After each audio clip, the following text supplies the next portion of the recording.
Bienvenue sur la chaîne du défi chinois 365 jours. Sur cette chaîne, on va apprendre le chinois de manière fun et décontractée. Nous allons utiliser la discipline, le développement personnel, la psychologie, mais aussi des méthodes qui vont booster ta motivation de manière drastique. Ensemble, on va essayer de devenir bilingue en chinois en moins d'1 an. Je t'invite donc à t'abonner à cette chaîne YouTube du défi chinois 365 pour continuer à suivre l'aventure dans l'apprentissage du chinois. L'objectif de cette chaîne est de booster ta motivation à mort pour te permettre d'atteindre tes objectifs. Et si toi aussi tu débutes dans l'apprentissage du chinois et que tu vas atteindre un niveau intermédiaire très facilement et très rapidement, je te donne accès à un petit programme aux petits oignons qui te donnera vraiment de la motivation et qui te permettra d'atteindre cet objectif. Le lien apparaît en ce moment même en bas de l'écran, il est également dans la description. Et tu as également accès à cette vidéo beaucoup plus complète qui va vraiment t'expliquer en détail en quoi consiste le programme. Alors aujourd'hui dans cette vidéo, on va parler de cuisine chinoise et en particulier j'aimerais vraiment vous donner mon top 5 de mes plats chinois préférés. Alors j'ai décidé de faire cette vidéo pour deux raisons principales. Alors la première, c'est que c'est pas forcément décousu de l'apprentissage du chinois en 365 jours. Alors je vous explique. La nourriture chinoise est vraiment un thème extrêmement populaire aussi bien en Chine que dans l'apprentissage du chinois. Il revient constamment dans les manuels de chinois, mais aussi pour converser avec des chinois natifs. C'est vraiment un élément qui fera réagir n'importe quel chinois natif parce que la cuisine chinoise a vraiment une place super importante dans la culture de l'empire du milieu. Et en plus c'est un thème que personnellement j'adore, alors je sais pas si c'est votre cas. Si vous avez cliqué sur cette vidéo, c'est que c'est probablement le cas aussi. Donc à la fois j'aimerais vous donner l'eau à la bouche, mais aussi vous donner quelques éléments de conversation en chinois si vous souhaitez parler à des chinois natifs de nourriture chinoise. En particulier si vous n'êtes jamais allé en Chine et que vous ne savez pas vraiment à quoi ça ressemble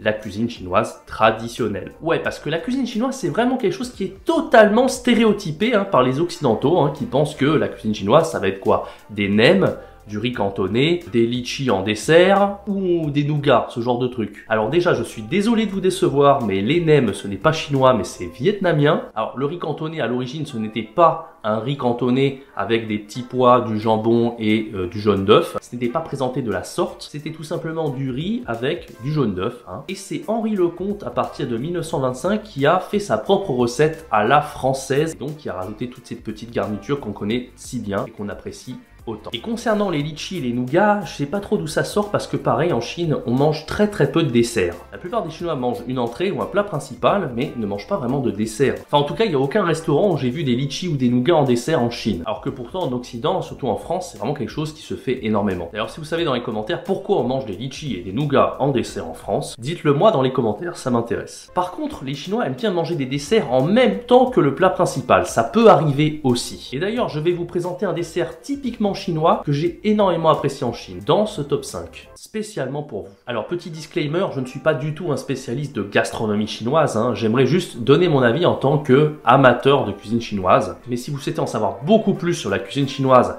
comment préparer des plats chinois, quelles sont les spécialités chinoises vraiment en profondeur. Donc je vous invite à rester jusqu'à la fin de la vidéo pour connaître mon top 5 et connaître ces petites chaînes de chinois, des chaînes que j'ai particulièrement appréciées. Allez, sans plus attendre, place au top 5 de mes plats chinois préférés. 1. Le Gongbao Jiding. Alors le Gongbao Jiding, qu'on peut aussi appeler poulet impérial ou poulet kung pao, est un plat typiquement chinois qu'on peut voir vraiment dans énormément de restaurants en Chine. C'est vraiment quelque chose qui s'est vraiment super bien exporté dans la culture occidentale. Il y a beaucoup de restaurants chinois occidentaux qui proposent le Gongbao Jiding en plat. Alors le Gongbao Jiding occidental est très différent du Gongbao Jiding en Chine, mais ça reste plus ou moins la même idée, le même principe. En tout cas dans l'idée et dans les ingrédients. Alors le Gongbao Jiding est originaire de la région du Sichuan, mais c'est vachement bien exporté dans toutes les régions et les villes en Chine.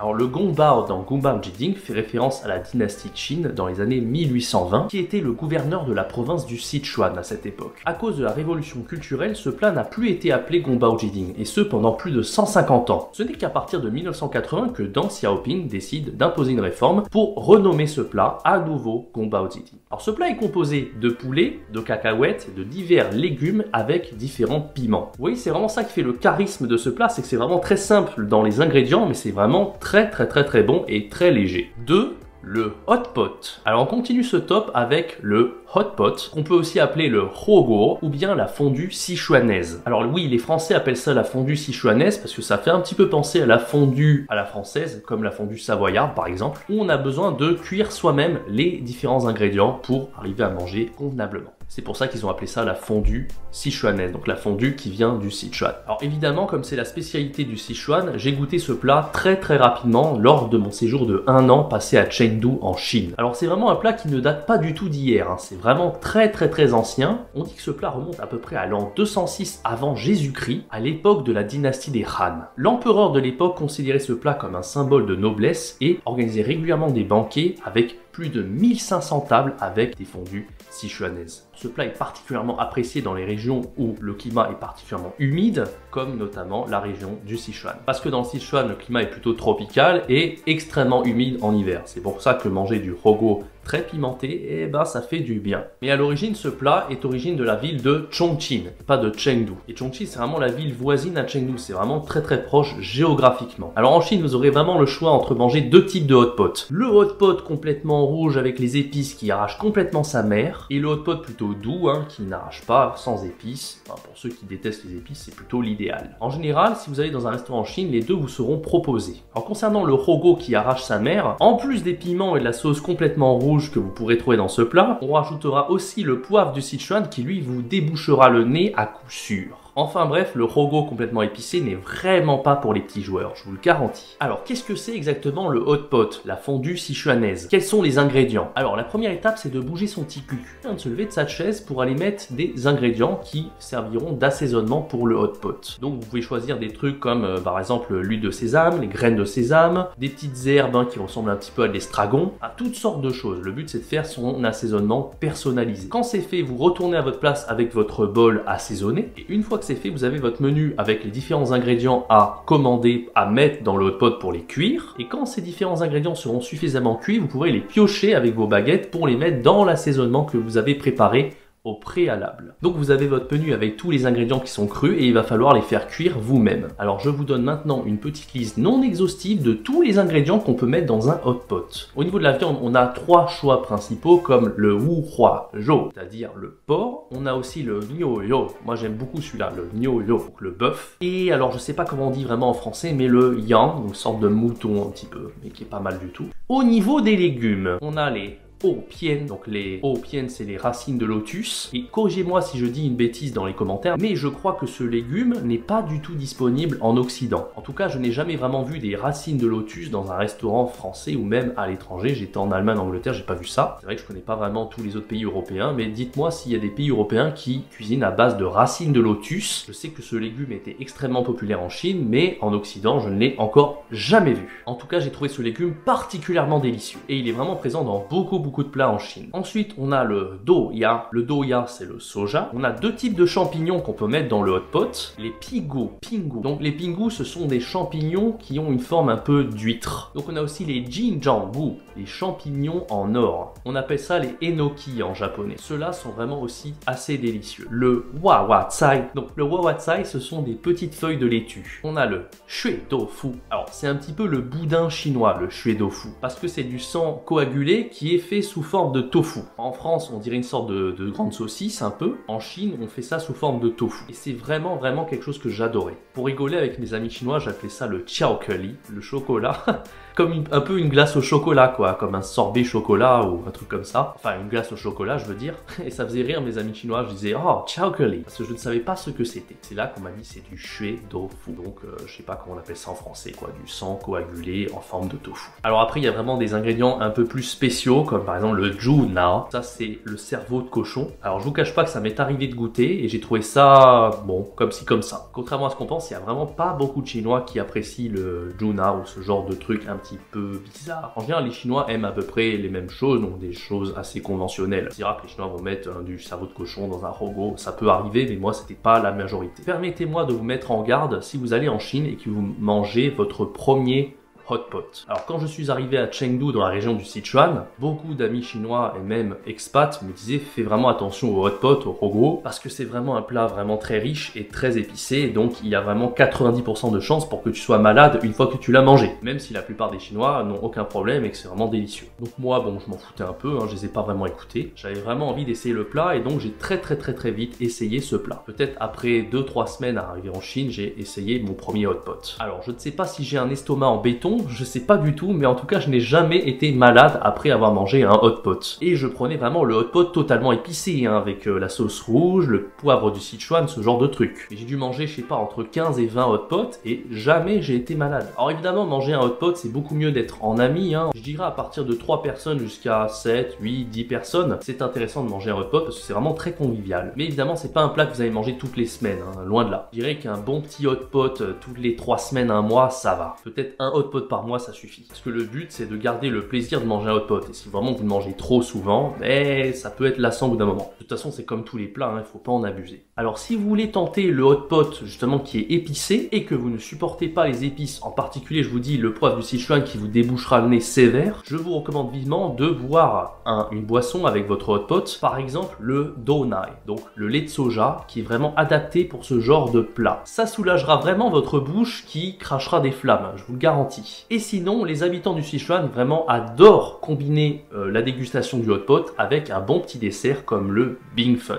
Alors le Bing Fun, c'est un dessert chinois, je sais que ce n'est pas un plat, mais j'aimerais quand même le mettre dans ce top 5 parce que c'est vraiment quelque chose que j'ai adoré. D'abord, le Bing Fun, c'est un dessert qu'on peut manger en même temps que le hot pot. Bon, c'est pas automatique, hein, c'est pas tous les restaurants qui vont proposer le hot pot avec le Bing Fun à côté. Mais si vous avez un peu de chance, vous pourrez avoir les deux en même temps. Alors je sais pas vous, moi je sais pas comment les Chinois y font, mais manger le Bing Fun sucré en même temps que le hot pot avec des trucs salés, moi, le sucré, ça me coupe l'appétit. Donc, quand je prenais un Bing Fun, j'attendais la fin du hot pot pour manger mon Bing Fun en dessert, bien sûr, à la française, quoi. Mais les Chinois, eux, ça leur fait pas peur, ils peuvent manger le Bing Fun trop sucré et ils n'auront pas cet appétit coupé comme moi, je peux avoir. Après, je sais qu'on est tous différents. Moi, j'évite de trop boire des boissons sucrées pendant que je mange un plat comme le hot pot, parce que sinon, ça me coupe l'appétit à tous les coups. Mais les Chinois, eux, ça va. Donc, tant mieux pour eux. Alors, sinon, si on mange pas le Bing Fun pendant un plat particulièrement épicé comme le hot pot, on peut facilement l'acheter dans la rue, hein, quand vous le baladez, vous prenez un petit Bing Fun, là, pour le plaisir gustatif. Le dessert est composé de graines de certaines plantes qu'on appelle les Ice Powder Plants. Désolé, j'ai seulement le mot en anglais, mais j'ai pas vraiment trouvé d'équivalent en français. Si vous savez comment ces plantes s'appellent en français, dites-le moi dans les commentaires. Alors, ces plantes ressemblent vraiment beaucoup à des grandes aubergines. On les trouve dans les provinces de Sichuan, mais aussi de Guizhou. Une fois qu'on a récupéré les graines de ces fameuses plantes, on les prend, on ajoute de l'eau et on les solidifie, ce qui formera une sorte de gelée. Alors, avec cette gelée, on va d'abord ajouter du sucre, puis des graines de sésame, des raisins secs, de l'aubépine, un émincé de cacahuètes et très souvent, et surtout dans la région du Sichuan, de la xigua.